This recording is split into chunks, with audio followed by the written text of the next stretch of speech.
ब्रह्मा जी कहते हैं, इला तीर्थ के नाम से जिस तीर्थ की प्रसिद्धि है वह मनुष्यों को सब प्रकार की सिद्धि देने वाला, ब्रह्म हत्या आदि पापों को दूर करने वाला तथा संपूर्ण कामनाओं को पूर्ण करने वाला है। वह वस्वत मनु के वंश में इल नामक एक राजा हो गए हैं। वे बहुत बड़ी सेना साथ लेकर शिकार खेलने के लिए वन में गए। वहां उनकी बुद्धि में कुछ दूसरा ही निश्चय हुआ। उन्होंने मात्यों से कहा, आप सब लोग मेरे पुत्र द्वारा पालित नगर में चले जाएं। देश, कोश, बल, राज्य तथा मेरे पुत्र की भी रक्षा करें। महर्षि वशिष्ठ भी हमारे लिए पिता के समान हैं। वे भी अग्निहोत्र की अग्नियों से लेकर मेरी पत्नियों के साथ लौट जाएं। मैं अभी इस वन में ही निवास करूंगा। बहुत अच्छा कहकर सब लोग चले गए और राजा धीरे धीरे रत्न में हिमालय पर्वत पर जाकर वहीं निवास करने लगे। एक दिन उन्होंने उस पर्वत पर एक गुफा देखी जो नाना प्रकार के रत्नों से विचित्र शोभा पा रही थी। उस गुफा में यक्षों का राजा समन्यु रहता था। उसके साथ उसकी पतिव्रता स्त्री समा भी रहा करती थी। उस समय वह यक्ष मृग रूप धारण करके अपनी पत्नी के साथ विचर रहा था। भांति भांति के रत्नों से चित्रित उसका वह विशाल गृह सूना पड़ा था। अतः राजा अपनी भारी सेना के साथ वहीं ठहर गए। वह यक्ष अधर्म के कोप से पत्नी के साथ मृग रूप धारण करके रहता था। उसने सोचा, इस राजा ने मेरा घर छीन लिया, मैं इसे जीत सकता नहीं और ये मांगने पर देगा नहीं, अब क्या करूं। इसी चिंता में पड़कर वह मृगी रूप धारणी अपनी पत्नी से बोला, कांते, इस राजा का मन मृग्या के व्यसन में आसक्त है। ये कैसे विपत्ति में फंसे, इसके लिए कोई उपाय सोचो।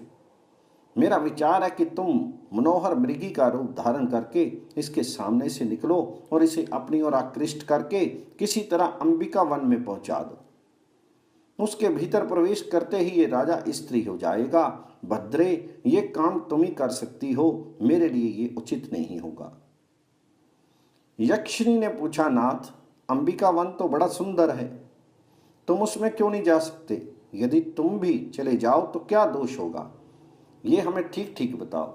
तो यक्ष ने कहा, एक समय पार्वती ने एकांत में बैठे हुए भगवान शंकर से कहा, देवेश्वर, स्त्रियों की यह स्वाभाविक इच्छा होती है कि उसकी रति कीड़ा सदा गुप्त रहे, इसलिए मुझे ऐसे नियत स्थान दीजिए जो आपकी आज्ञा से सुरक्षित हो।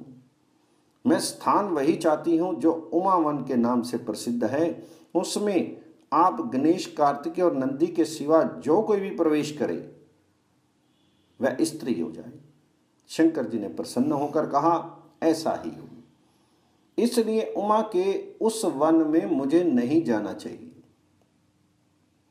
अपने स्वामी का यह वचन सुनकर इच्छा अनुसार रूप धारण करने वाली वह यक्षिणी विशाल नेत्रों वाली मृगी बनकर राजा के सामने आई। यक्ष वहीं ठहर गया। राजा ने मृगी को देखा। मृग्या में तो उसकी आसक्ति थी ही। मृगी पर दृष्टि पड़ते ही वह अकेले घोड़े पर जा बैठे और उसका पीछा करने लगे। वह धीरे धीरे राजा को अंबिका वन तक खींच ले गए।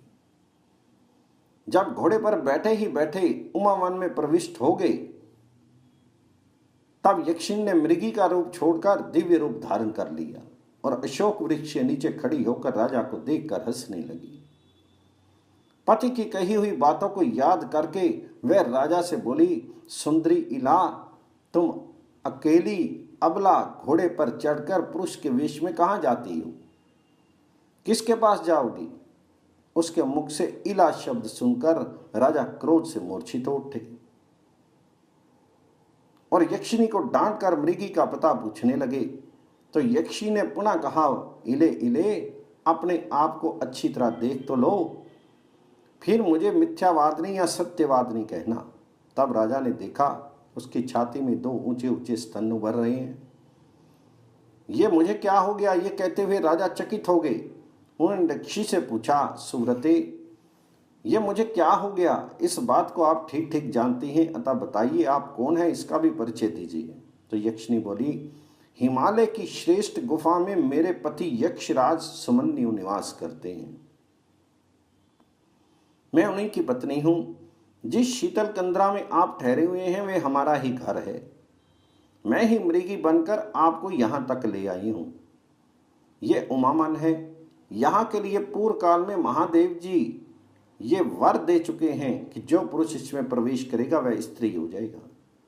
अतः आप भी स्त्री हो गए। इससे आपको दुखी नहीं होना चाहिए।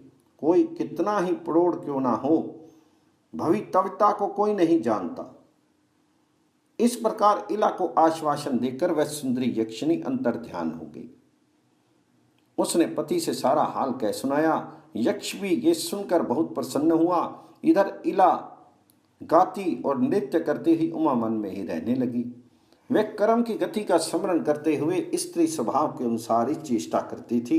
एक दिन जब इला नृत्य कर रही थी, बुद्ध ने उसे देखा। वे अपने पिता को नमस्कार करने के लिए जा रहे थे। इला पर दृष्टि पड़ते ही उन्होंने यात्रा स्थगित कर दी और उसके पास आकर कहा, देवी तू स्वर्ग में रहकर मेरी प्रिया भार्या हो जा। इला ने भक्तिपूर्वक बुद्ध की आज्ञा का अभिनंदन करके उसे स्वीकार कर लिया। बुद्ध अपने उत्तम स्थान पर ले जाकर इला के साथ प्रेम पूर्वक विहार करने लगा। उसने भी सब प्रकार की सेवाओं से पति को संतुष्ट किया। इस प्रकार बहुत समय व्यतीत हो जाने पर बुद्ध ने प्रसन्न होकर अपनी प्रिया से कहा, कल्याणी मैं तुझे क्या दूं? तेरे मन में जो प्रिय वस्तु हो उसे मांग ले। इला सहसा बोल उठी, पुत्र दीजिए। तो बुद्ध ने कहा, यह मेरा तेज अमोघ तथा प्रेम से प्रकट हुआ है। अतः तेरे गर्भ से विश्वविख्यात क्षत्रिय पुत्र उत्पन्न होगा। उससे चंद्रवंश की वृद्धि होगी। वह तेज में सूर्य, बुद्धि में बृहस्पति, क्षमा में पृथ्वी, युद्ध संबंधी पराक्रम में भगवान विष्णु तथा क्रोध में अग्नि के समान होगा। समय आने पर महात्मा बुद्ध का पुत्र उत्पन्न हुआ। उस समय देवलोक में सब और जय जयकार का शब्द गूंज उठा। उसके जन्म उत्सव में सभी प्रधान देवता आए। मैं भी बड़ी प्रसन्नता के साथ उसमें सम्मिलित हुआ। वे बालक जन्म लेते ही उच्च स्वर से रोया था। अतः वहां एकत्रित हुए देवताओं तथा ऋषियों ने एक दूसरे से कहा, इस बालक ने पुरु अर्थात अत्यंत उच्च स्वर से रव अर्थात शब्द किया है, अतः इसका नाम पुरुरवा होना चाहिए। सब ने संतुष्ट होकर यही नाम रखा। तदंतर बुद्ध ने अपने पुत्र को क्षत्रियोचित विद्या पढ़ाई और प्रयोग सहित धनुर्वेद का ज्ञान कराया। पुरुरवा शुक्ल पक्ष के चंद्रमा की भांति शीघ्र ही बढ़कर बड़ा हो गया। उसने अपनी माता को दुखी देख विनीत भाव से नमस्कार करके कहा, माता जी, बुद्ध मेरे पिता और आपके प्रीतम पति हैं। मुझ जैसा कर्मठ पुरुष आपका पुत्र है, फिर आपके मन में चिंता किस बात की है? तो इला बोली, बेटा ठीक कहते हो, बुद्ध मेरे स्वामी हैं और तुम मेरे गुनाकार पुत्र हो। अतः मुझे पति और पुत्र के लिए कभी चिंता नहीं होती। तथापि मेरे मन में पहले का ही कुछ दुख है, जिसका बारंबार स्मरण हो आने से मैं चिंता में डूब जाती हूँ। तो पुरुरवा ने कहा, माँ पहले मुझे अपना वही दुख बताओ। तब इला ने पुरुरवा को इक्ष्वाकु वंश का परिचय देते हुए अपने जन्म, नाम, राज्य प्राप्ति, पुत्र जन्म, पुरोहित विशिष्ट, प्रिय पत्नी, वन में आगमन, हिमालय की कंदरा में निवास, उमावन में प्रवेश, स्त्रीत्व की प्राप्ति, बुद्ध से समागम, प्रेम तथा पुनः पुत्र जन्म आदि से संबंध रखने वाली सब बातें कह सुनाई। सुनकर पुरुरवा ने माता से पूछा, मैं क्या करूं? क्या करने से शुभ परिणाम होगा? तो इला बोली, बेटा तुम्हारे अनुग्रह से मैं पुरुष की प्राप्ति, उत्तम राज्य, तुम्हारा तथा अन्य पुत्रों का अभिषेक, दान देना, यज्ञ करना तथा मुक्ति के मार्ग का अवलोकन करना आदि सब कुछ चाहती हूं। तुम अपने पिता बुद्ध के पास जाकर ये सारी बातें यथार्थ रूप से पूछो, वे सब जानते हैं, तुम्हारे लिए हितकर उपदेश देंगे। माता के कहने से पुरुरवा अपने पिता के पास गए और उन्हें प्रणाम करके उन्होंने अपने माता का तथा अपना कर्तव्य पूछा। तो बुद्ध ने कहा, महामते मैं राजा इल को जानता हूं। उनके इला होने का वृतांत भी मुझसे छिपा नहीं है। उमा के वन में जाना और उस वन के विषय में भगवान शंकर की आज्ञा का हाल भी मुझे मालूम है। बेटा, भगवान शिव और माता पार्वती के प्रसाद से इल का शाप दूर हो सकता है। उन दोनों की आराधना के सिवा दूसरा कोई उपाय नहीं है। तुम गोदावरी नदी के तट पर जाओ, वहां भगवान शिव पार्वती जी के साथ सदा विराजमान रहते हैं। वे ही वरदान देकर शाप का नाश करेंगे। पिता की बात सुनकर पुरुरवा बहुत प्रसन्न हुए। उन्होंने माता को पुरुषत्व प्राप्त होने की इच्छा से हिमालय पर्वत, माता पिता तथा गुरु को मस्तक झुकाया और तपस्या करने के लिए तुरंत त्रिभुवन पावनी गौतमी गंगा की ओर प्रस्थान किया। पुत्र के पीछे पीछे इला और बुद्ध भी गए। वे सब लोग गौतमी के तट पर पहुंचे और वहां स्नान करके तपस्या करते हुए भगवान जी की स्तुति करने लगे। पहले बुद्ध ने, फिर इला ने, तत्पश्चात पुरुरवा ने देवी पार्वती तथा भगवान शंकर जी का स्तवन किया। बुद्ध बोले, मैं अपने शीर के केसर से स्वभावता स्वर्ण के सदृश कांतिमान एवं सुंदर दिखाई देते हैं। कार्तिकेय और गणेश जी के द्वारा जिनकी सदा अर्चना होती रहती है, वे शरणागत वत्सल उमा महेश्वर मुझे शरण दे। इला बोली, संसार के विविध ताप रूपी दावानल से दग्ध होने वाले देहधारी जिनका चिंतन करने से तत्काल परम शांति को प्राप्त होते हैं, वे कल्याणकारी उमा महेश्वर मुझे शरण दे। देव, मैं आर्त हूं, मेरे हृदय में बड़ी पीड़ा है। क्लेश आदि से मेरी रक्षा करने वाले आपके सिवा दूसरा कोई नहीं है।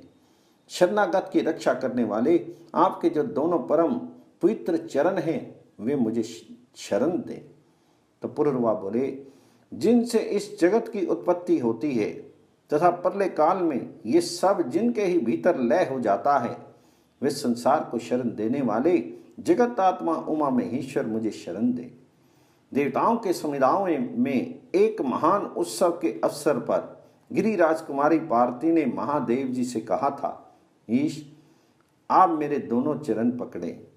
इस पर शिवजी ने अत्यंत प्रीतिवश पार्वती जी के जिन दोनों शरणागत पालक चरणों को ग्रहण किया था, वे मुझे शरण दे। ये स्तुति सुनकर उमा वर महेश्वर प्रकट हो गए। भगवती उमा ने कहा, तुम लोगों का मनोरथ क्या है, बताओ, मैं उसे पूर्ण करूंगी। तुम्हारा कल्याण हो, तुम सब लोग कृतार्थ होगे। जो वस्तु देवताओं के लिए भी दुर्लभ होगी, वह भी मैं तुम्हें दूंगी।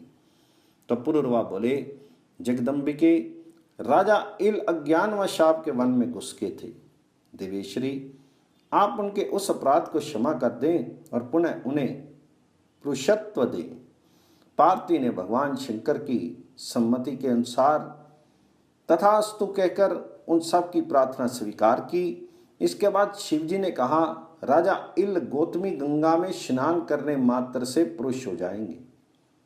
तब बुद्ध की पत्नी इला ने गंगा में स्नान किया।